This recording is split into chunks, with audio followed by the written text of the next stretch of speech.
اچھا شاہ صاحب، لاشعوری طور پہ بعض لوگوں کو پتہ نہیں لگ رہا ہوتا، وہ اپنی پارسائی کو، اپنی درویشی کو، اپنے اچھا ہونے کو شیلف کرنے لگ پڑتے ہیں، اس کو ایک کینوس پہ لے آتے ہیں. یعنی یہ ان کی نان وربل لینگویج، کسی واقعے سے تذکرہ، یعنی وہ چاہتے ہیں کہ رجسٹرڈ ہو کہ ہم بڑے صاحب حال یا مجذوب ہیں. فقیری میں، درویشی میں یہ عمل کیسا عمل ہے؟ اور اگر کسی میں یہ پایا جاتا ہے، ہمیں سن رہا ہے، وہ یہ کیا کرے؟ اگر اس کے کوئی ارد گرد ہے جو سنتے ہیں اور اس سے بڑے تنگ آتے ہیں، وہ کیا کرے؟ دیکھیے، اس کے دو پہلو آ جائیں گے. ایک تو آپ نے فرمایا کہ نادانستہ طور پر ایک آدمی ہے، اس کو نہیں احساس ہو رہا کہ یہ جو میں قصہ بیان کرنے لگا ہوں یا اس انداز میں جو میں بات کرنے لگا ہوں، اس سے امپریشن لوگوں میں یہ آئے گا کہ میں نیک ہوں.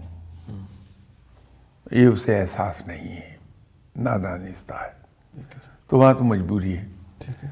تو ایسی چیزوں پر تو جو غلطی آپ سے انوسینٹ مسٹیک ہو جائے، اس پر تو ایسی گرفت نہیں ہوتی. لیکن ایک چیز ہے پلینڈ، ٹھیک ہے جی، کہ میں بہت خوبصورتی کے ساتھ چیزوں کو اس طرح سے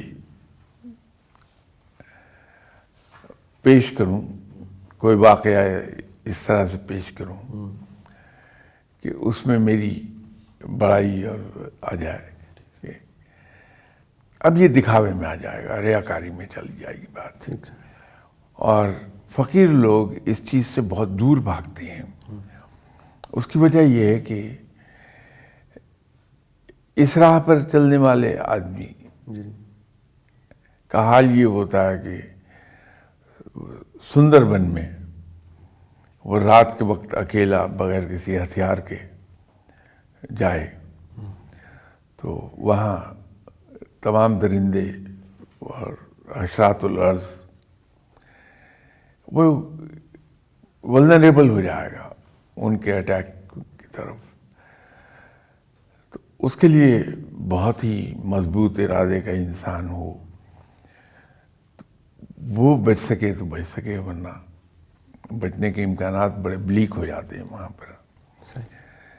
تو انسان کو کوشش یہی کرنی چاہیے کہ اس قسم کی کسی بھی اٹیمپٹ سے دور رہے. ایک اور ہم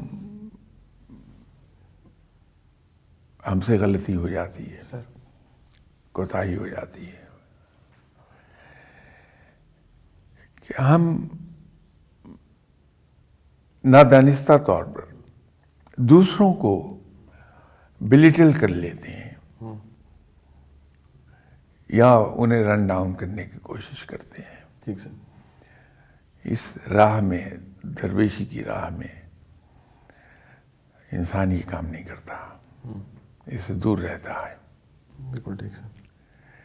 تو اس سے بچنا چاہیے، کیونکہ جب ہم کسی کو چھوٹا کر کے دکھانا چاہتے ہیں تو انڈائریکٹلی چاہ ہم یہ رہے ہوتے ہیں کہ ہمارا قد بڑا لمبا نظر آئے، اونچا نظر آئے. ٹھیک سر. ٹھیک سر. تو اسی کی ایک فارم بن جائے گی.